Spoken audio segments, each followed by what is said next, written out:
Hey, what is up, guys? 10th Man here, bringing you another exciting X and Y Wi-Fi battle. This is a battle I had against my good buddy Clucknatus, and look, judging from the teams, I've got some new stuff. Again, I'm just kind of randomly putting things in and out, but he's got a pretty threatening, I'm guessing it's partially Sun, because I see Sawsbuck. I'm kind of anticipating that Charizard to be a Mega Charizard Y. But, without further ado, let's get this battle started, because why not? I got the volume going on this time, just because why not? Because I have that wonderful championship music, so it's probably my favorite battle theme in quite a while, so. But anyway, I'm going to lead off with my Gengar. He's going to lead off with the Fortress.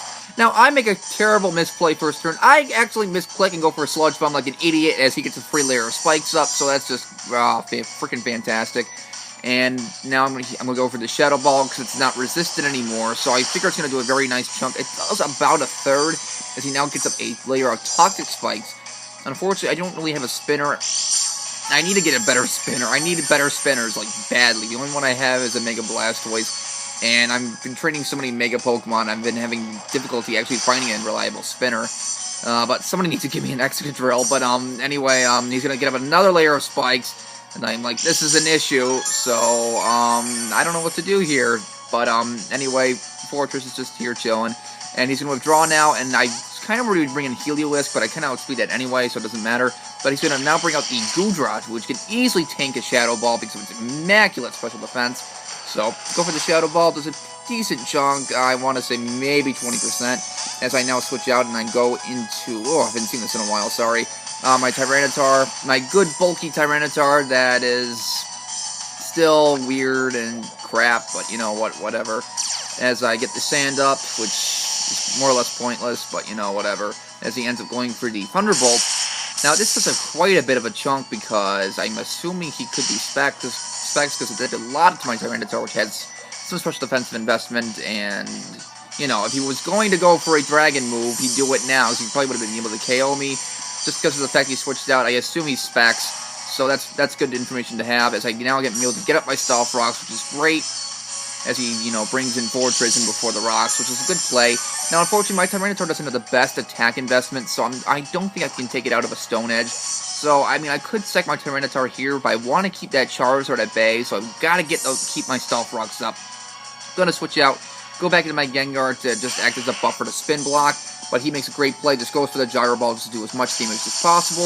Gyro looks pretty cool this gen, so that's pretty awesome. It does well over, about 75%, so that kind of sucks. And now, based on a, min-max damage calculation here, I may not be able to take out Fortress. I really don't care if Gengar faints at this point. It's kind of pointless at this point, just considering the fact. It just doesn't have any uses now, so.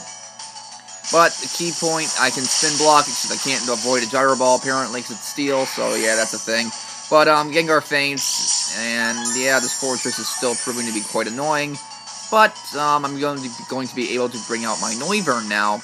And I recently switched up the item on this thing to have Choice Specs. I have not yet taught it U-Turn yet. I should, but I like Dragon Pulse's consistency. That's why I have Dragon Pulse over U-Turn for now. And I'm able to take out the Fortress from that range with Specs Dragon Pulse, which is pretty nice. It's a shame about Noivern, though. It needs a better special attack. 97 is just way too trollish.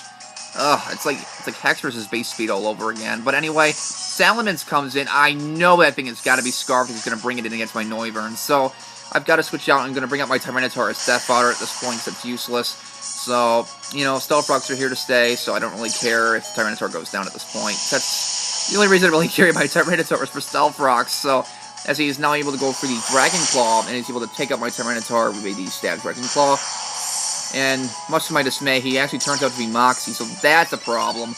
I got to tread very carefully here, so, that's a problem. But I decided to bring out my Lucario instead of, I think I have my Azumarill, but I'm like, you know what? I'm gonna try to wreak havoc. So, out comes his Heliolisk. I am going to Mega Evolve this turn after Stealth Rock hits Heliolisk. Mega Evolve into the extremely powerful, dangerous Mega Lucario, which can do so many things. It's just, oh my god, this thing is a ridiculous threat. As I'm going to set up a Sword Stance, knowing he's locked into Dragon Claw, I know I can get up a free +2. and just proceed to absolutely destroy this, everything. Oh, I went for Crunch here just due to the fact that Heliolisk is piss poor defense. Get a crit that didn't matter just because, again, it has really, really, really bad defense. So, down goes Heliolisk, makes a Lucario's base 112 speed, I believe, as he now goes into his Charizard. And, now he Mega Evolves into the powerful Mega Charizard Y. Now, the biggest nerf to these Charizards, their base speeds don't increase, which I found pretty stupid, but he gets the Sun Up, which is pretty nice for him, but, I still outspeed because Mega Lucario is base 112 speed, as I'm able to go for the Crunch.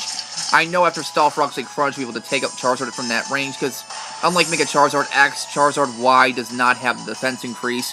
So that's pretty nice, as he now brings out the Sauce Block, which is definitely going to be a threat if I can't take it out, but luckily for me, I carry the priority Adaptability Bullet Punch, and that's going to easily tear apart that Sauce Block. So that's just freaking fantastic, and he's down to his last two Mons. He has Goodra and the Salamence left in the wings. And, you know, Mega Lucario is just going to obliterate this Goodra. We stab close combat. Get wrecked. And, yeah, it's... Mega Lucario. This thing is actually my first perfect Ivy-bred Pokemon, so I'm very happy to finally have one.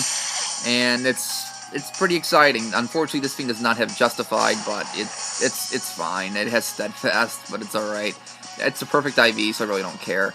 But I'm able to take out Salamence with a Bullet Punch. And guys, that will be the game. Mega Lucario destroying. Just, it's a threat. I still had huge power diggers begin to zoom around in the wings too, so that was fun. But good game, Josh, and definitely a fun match. He was talking to me after the battle, and, you know, definitely would have been probably a better play for him to bring out the Goodra earlier, because I only have contact moves. But to be honest, I don't know how much exactly it mattered. He probably could have brought in Goodra before Heliolisk, I assume.